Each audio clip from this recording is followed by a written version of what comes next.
Okay, welcome, Conscious Coaching community. Today we have a really awesome interview with a lovely woman. Her name is Paige Brown, and she is the Experience Better Lifestylist. Thank you, Paige, for being here.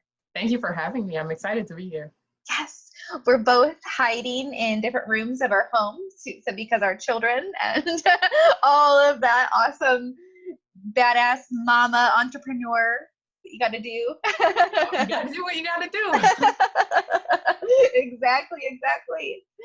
So, Paige, you just explained to me that you do multiple things. One of them is an empowerment coach for women, which obviously I relate with. Can you explain a little bit about what it is that you do? Yeah, absolutely. So I am a work from home mom. I made the brand for myself, the Experience Better Lifestylist, because I work in health and wellness, which is the experience better part.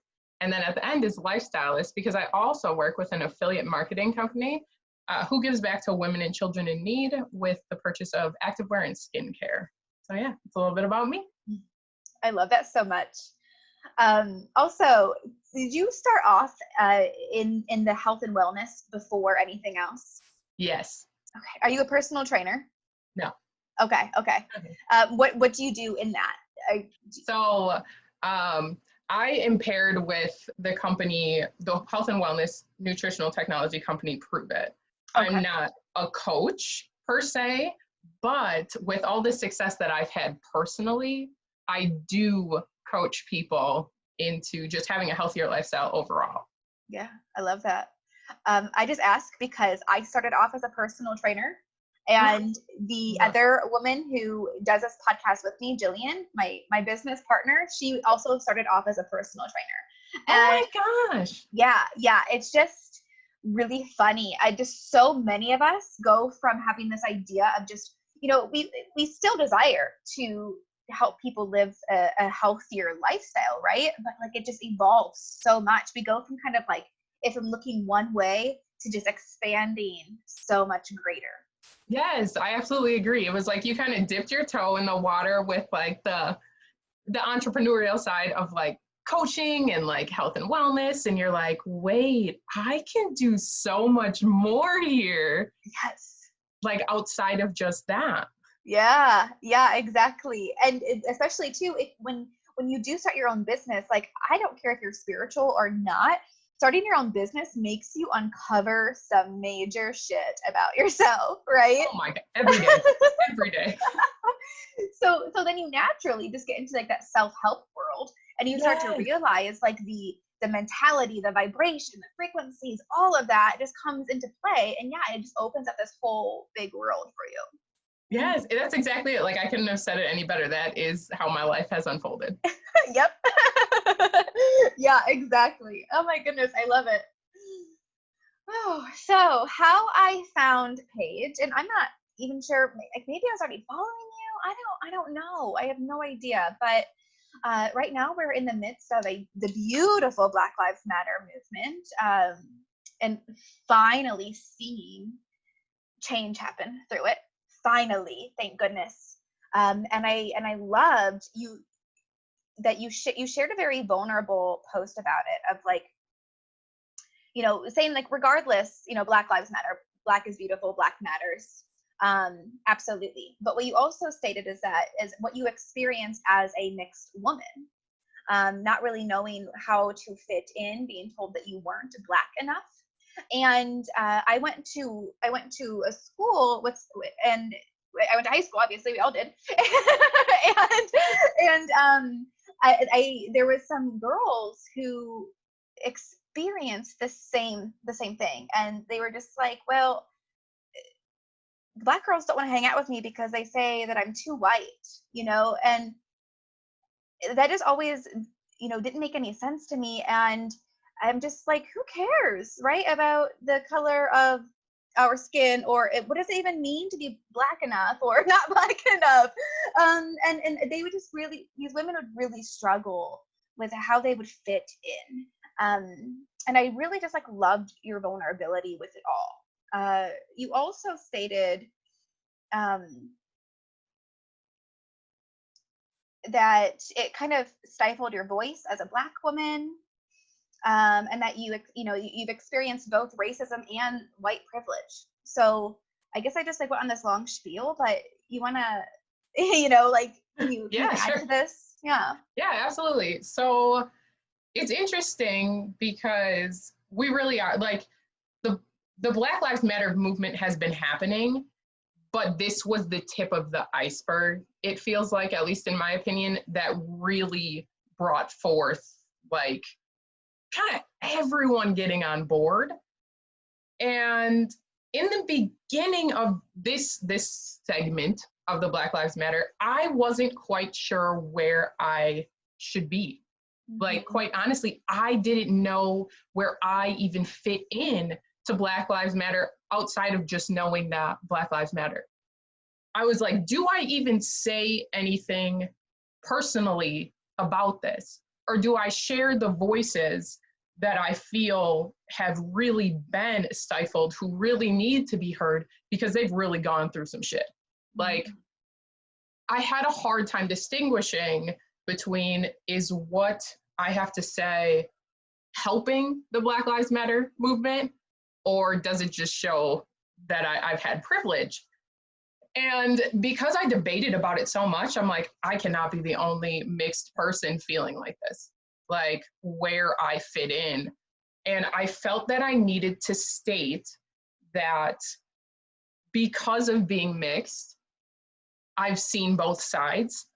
And I also wanted to say that I hadn't experienced exactly what it meant to have my skin completely define me. Yeah. And I felt that was important because I don't feel like I can completely say I'm a Black woman and relate on that level. Because, funny thing, being in the middle, I've heard it from both sides. White people saying I'm not Black enough, I'm not Black, like, you're not Black. That's how I started that post, because I'm like, well, wait, what does that mean? Like, I'm not Black, like in quotes. I'm like, okay, well, like, I get what you're saying, but I don't understand what you're saying. So sometimes I'm Black enough to be the token friend where people can say, no, I'm not racist, I have a Black friend, and then point to me. But sometimes I'm not Black enough to like be considered Black. So I'm not sure exactly what that meant. And it came from both sides. It came from Black side and white side. And I'm like, so where do I fit into all of this? Like, how can I, if white people don't think I'm Black enough, but Black people, some, and this isn't everyone, Right. but some Black people don't think I'm Black enough either, then where's my voice in this? But I heard enough controversy amongst the two growing up that it did put me in a predicament and did put me in a place where I was aware that I wasn't white, but I also was aware that I wasn't Black. So that's really what came from behind that post. And I felt that I needed to state that I didn't want to be quiet. But I also wanted to be respectful. And yeah, that's honestly where that post came from, truly just from my heart. Yeah. I love that you did it, because, okay, as a white woman, I want to, I'm here to listen, I'm here to learn, 100%. I work with a lot of clients, and they want to talk with me, about things, they need to work through things, they're also here to learn. So I'm learning, and then also like educating, and I want to help, like I'm here to help. And it's also like, okay, how do I use my voice as a white woman, in a way that, first of all, doesn't take away from a Black woman's point of view right now, as well as I don't want to offend anybody. At the same time, I also think it's important for us to at least show that we are open to learning, we're open to being corrected. Like I've been, it's been very heavy lately. And yesterday, I've been, just really emotional, like really trying to figure out my footing here. And it hit me yesterday. Okay, well, you've been having a lot of conversations with your children. How about you share some of these conversations? And I put up a IGTV about a conversation I've had with my son, because my son, being just an innocent young boy, not understanding why saying all lives matter isn't okay. Yeah. So, and I was nervous because I'm just like, oh my God, am I going to say something wrong here? Right. But I'm Yeah. open to learning. And so I think what you did was so beautiful, because you're like, hey, I don't really know what to say either, but like, I got to say something. I'm going to share my story. So you're showing that for all. Like, you're showing like it's okay to speak up, even if you don't know if it's right. Just do your best. And also saying like, I'm a beautiful Black woman. I'm also a beautiful white woman. I'm all of it. I'm all of it. And I can feel it all. Like, that can all be my story. Yeah. And exactly what you said. I feel exactly what you said about the being open to learning. Mm-hmm. Because I spent the majority of my life growing up. I grew up with a white family.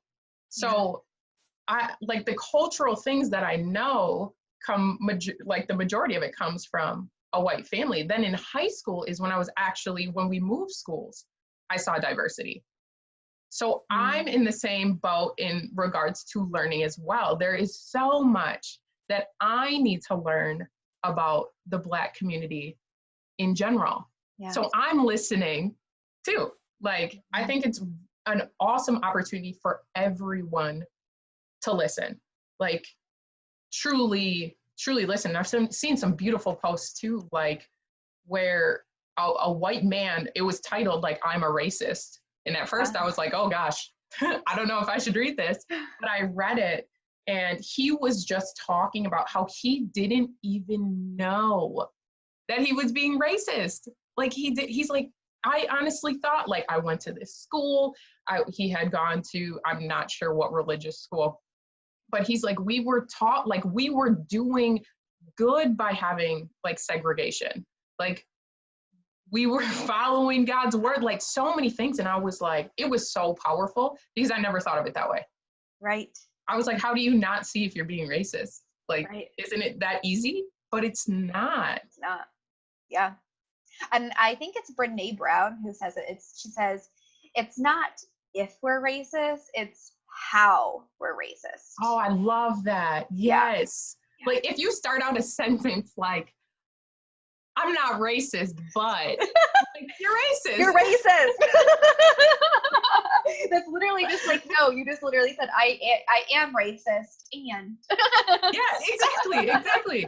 But I don't think that there was like really eyes open to phrases and sentences like that you're actually, people are bracing themselves for a racist statement after. Yeah. But you think you're being, polite, politically correct? I don't know, but depending on where you came from, you don't realize sometimes. Exactly. And at the same time, and these aren't my words, and I don't know exactly where I've heard them from, but white supremacy was created by white people. So regardless, it's in that lineage, it's in that blood. And so it's up to white people to also dismantle it by opening up, by being willing to be corrected and to learn and to see how we do have these racist thoughts and tendencies, and how we run our business in a way that maybe not be all inclusive. And it's really been opening a lot to me of like, and I sit here and I wonder if the yoga studio I teach at, have I ever seen a Black student in there? How can I bring, how can I make Black women or Black people in general just feel more comfortable here?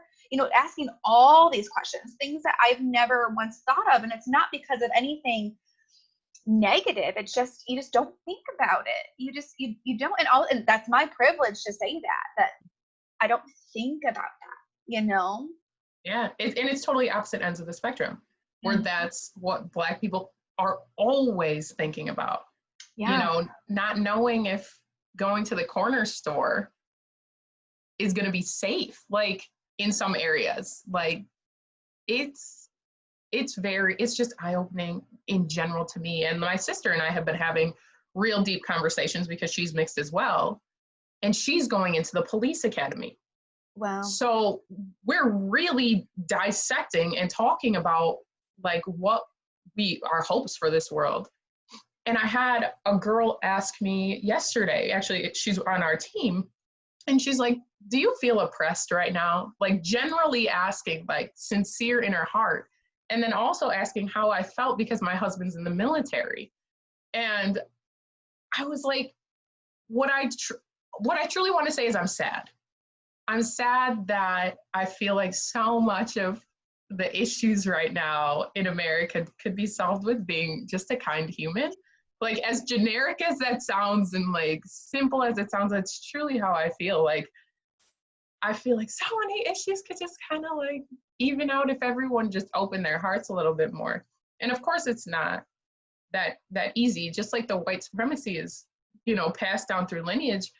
The anger that some Black people do feel, in my opinion, also comes from that lineage of being, dealing with this oppression for so long and having other people in their family deal with it and knowing people like it. I just feel like everyone has so much to learn right now and really needs to just be open to hearing it all. Yes. Yes. I'm glad that you brought that up because yes, every person of color has deep traumatic pain in them.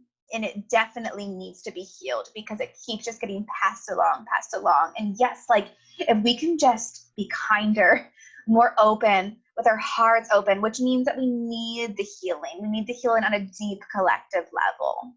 We could solve so much of the world's problems. Exactly. It's interesting because my sister and I have really been having these deep conversations. And I told her the way I feel like I need to show up right now is more sharing other people's voices than directly my own. I made that post because I felt that it needed to be stated that I wasn't going to be silent on the matter. Yeah. But I feel like I have, using my platform to the best of my abilities, a lot of things that I do to support Black Lives Matter is behind the scenes. And I think that is something that I saw a quote the other day, and of course I'm not going to get it right, but I had shared it because it was showing how people were showing their support in different ways. And I feel like people need to be okay with that too. Some people do want to do the protests. Yeah. Personally, do I feel like I should be at a protest? No. Do I absolutely love the idea of these peaceful protests and these marches and stuff? Yes. Like, do I like that some people are donating? I'm doing, that's mine and my husband's thing is a lot of donating right now behind the scenes. And I think that is something that people need to keep in mind as well, is that everyone who is showing support, it might not be as like vocal or loud, but they're still there, like yes. 100%. Yeah, because they could be, like you said, donating, marching, signing petitions, calling different governments, like different states. Yes. Even having those hard conversations with people that you surround yourself with, like we change one person at a time, like, it's a ripple effect. And it's not easy to confront some of your, your closest people if you feel that you're like, I don't really align with you there. Like those conversations aren't easy. People putting posts out there that are more vulnerable aren't easy. White, Black, everything, they aren't easy. So I think that is something that everyone truly needs to be respectful of as well. And know that just because someone isn't necessarily loud doesn't mean they're quiet. Yeah. And I've had a conversation with a couple more mixed business owners about this because we were talking about where we felt our places were in this. Yeah. And also at the same time, just because someone's loud also doesn't mean that they're actually doing anything else. Like, yes. They could just be sharing all the things, right? Like they could be sharing how to donate and whatnot, but like, are they actually donating or are they just doing it just to save face on their social media platforms? Yes, exactly. There's so many stages and elements to all of this And my hopes and my beliefs is that everybody is doing the best that they can. Yes. As of right now. Yeah. Yes. And like all we can do is like worry about ourselves. Like I think how our own energy right now should be like, it should always be first and foremost, but like we really need to be hyper aware of our own energy right now.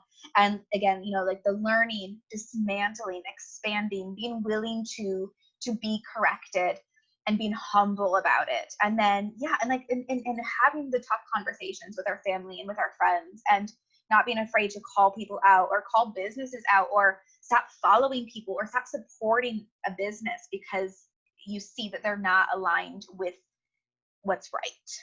I absolutely agree. My own grandmother reached out to me and was like, just so you know, like I never cared what your skin color was. And she saw my post. She never like publicly comments on my post, but she likes to text me personally. And it meant a lot for her to say that to me because she is like pretty much the epitome like of what white would be. She's like an 87-year-old white woman. Yeah. Like she's gone through the years, so she's really seen it. And for her just to say that, she's never made me feel differently.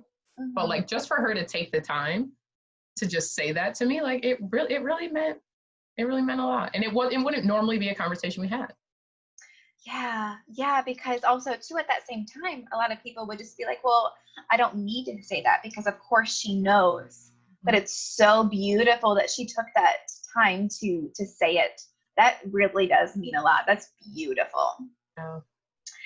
I would also like to address, because when people are always like, I'm not racist, I have a Black friend or your white friends being like, you're not black.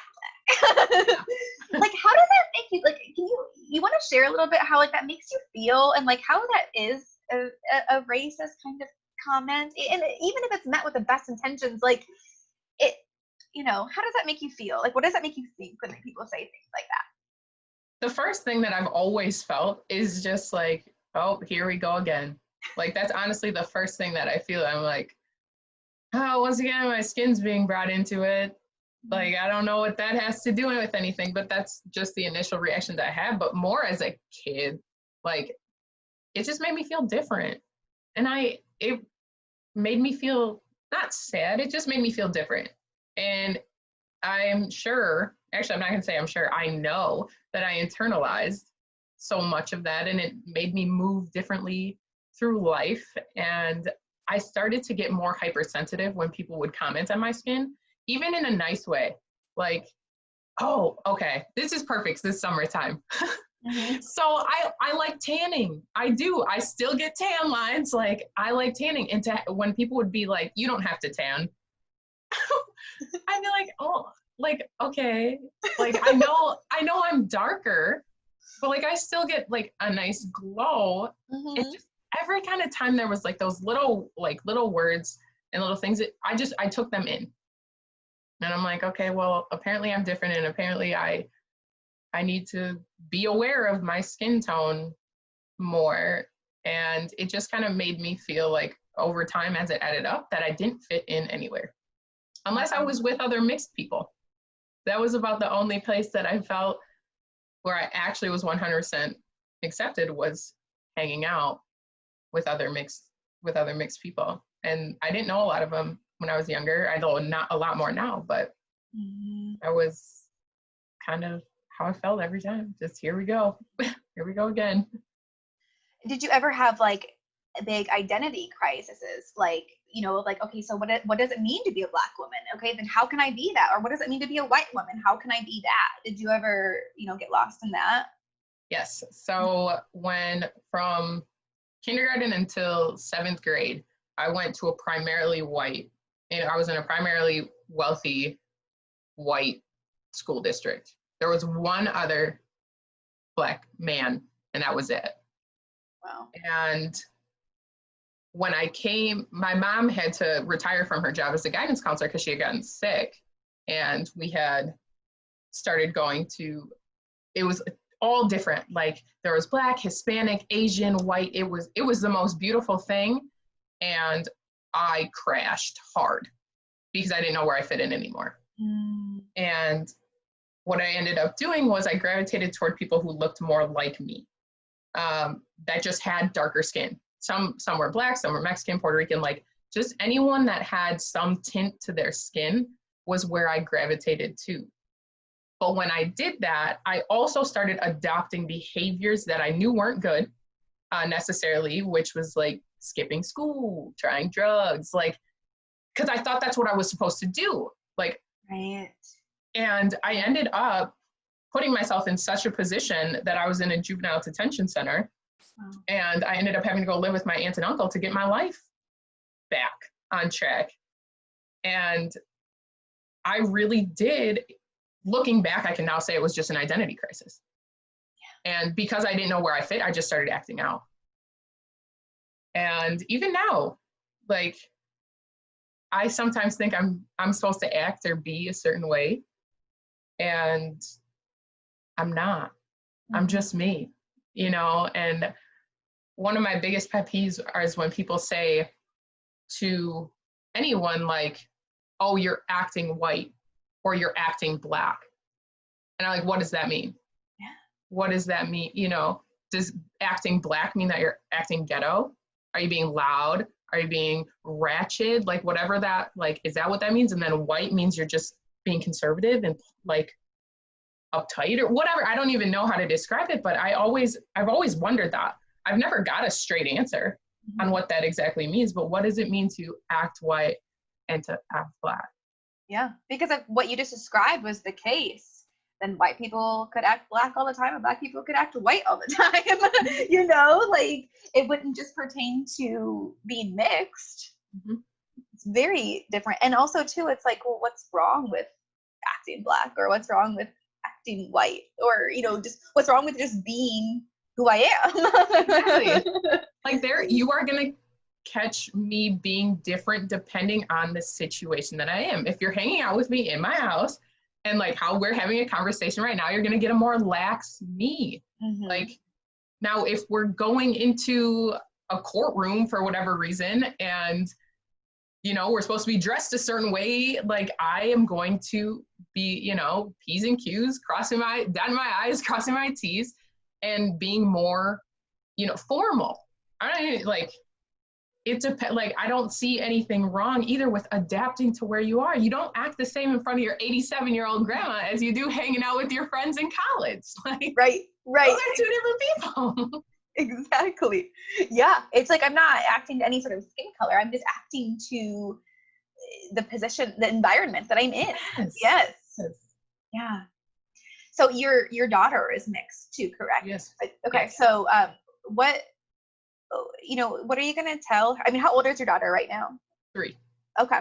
So you're probably not I mean, maybe you're having these conversations, but, you know, like, what are you going to tell her? You know, what do you want for her? How do you want her to grow up feeling and believing in? Loved. Yeah. That's all I want for her. My husband is also, he's mixed as well. Okay. So our daughter, she's actually the darkest of the both of us. Okay. And for the first time 2 days ago, she has a white baby and she has a Black baby. They're the same exact toy, like exact baby doll, just one's darker and one's lighter. And she was gifted them at some point in her life. And for the first time the other day, she had asked me for the Black baby. And she said Black baby. And it really took me by surprise because I wasn't sure how she meant it or if she meant it a certain way because she knows her colors. So I don't know if she was just distinguishing the color because that's what it is to her, or if she internalizes the fact that she looks more like the darker baby. And that's why she wants it. I'm not sure. I asked her, but it didn't really amount to much of a conversation. She's 3. She just kept repeating after me, you know, Black baby, Black baby. I was like, oh, okay, you know, here it is. But all I want for her is to be accepting of herself and of everyone else. And for anyone who makes her feel any different, they're not for her. And she needs to be okay with setting that boundary and walking away, because I know I haven't been. It took me a very long time to say, like, you know what, being around you doesn't make me feel good.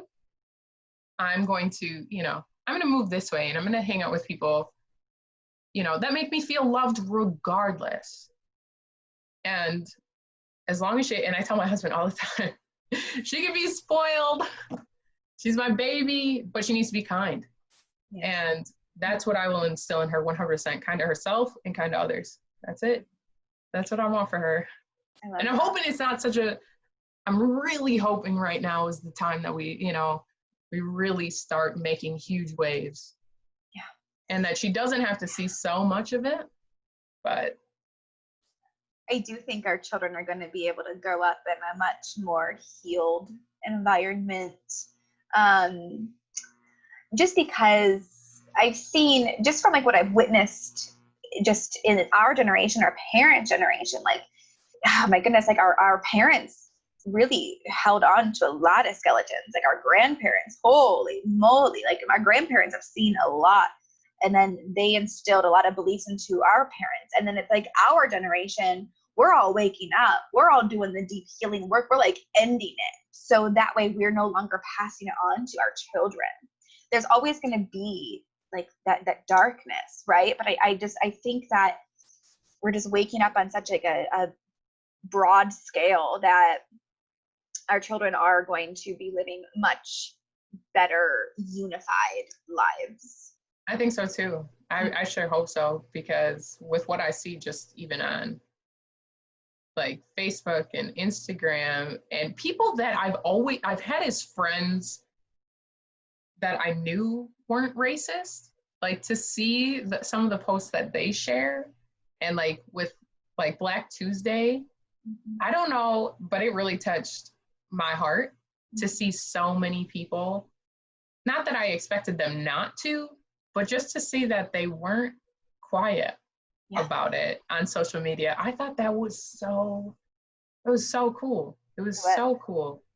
It was beautiful. I know there was people who, not that I felt that they were racist by any means, but I've just never seen them get loud about any sort of movement. Yes, exactly. Shared. And I was like, wow, that's amazing. I was like, oh, hey, okay. Yes.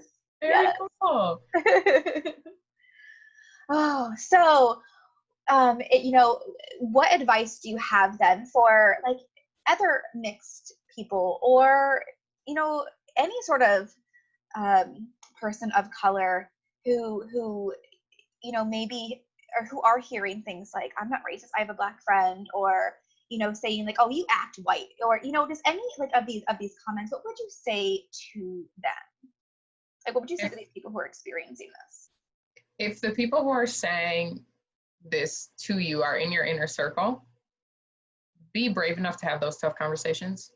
Mm-hmm. I wasn't for a long time.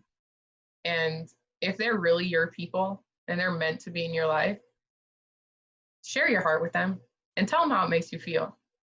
Like, say it. You don't even have to, if you don't want to say that, hey, you're being racist necessarily, tell them that it hurts your feelings. Tell them that it makes you feel, less than, or makes you feel like an outcast, or whatever it makes you feel like. Just voice that to them. And if they can't take that, then be okay with them falling out of your life. And also, you have to love and accept yourself so that when that kind of stuff happens, you don't just, feel like you need to disconnect from the world. Mm-hmm. So if you can focus inward more than you're even focusing outward, your message is going to be strong all on its own.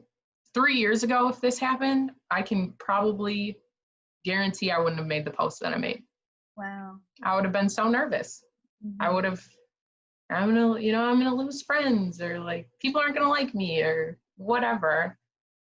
But because I've done so much work on myself and so much healing, it's come to a point where I'm like, you know what? I love me. It's crazy to even say that, because there was such a point in my life where I didn't. Yeah. But I love me, and I really hope people hear my heart on it, and know that it's not a personal attack. But just, listen. So yeah, that's my advice. Beautiful. Thank you. Awesome. This was like the best conversation. I so appreciate you.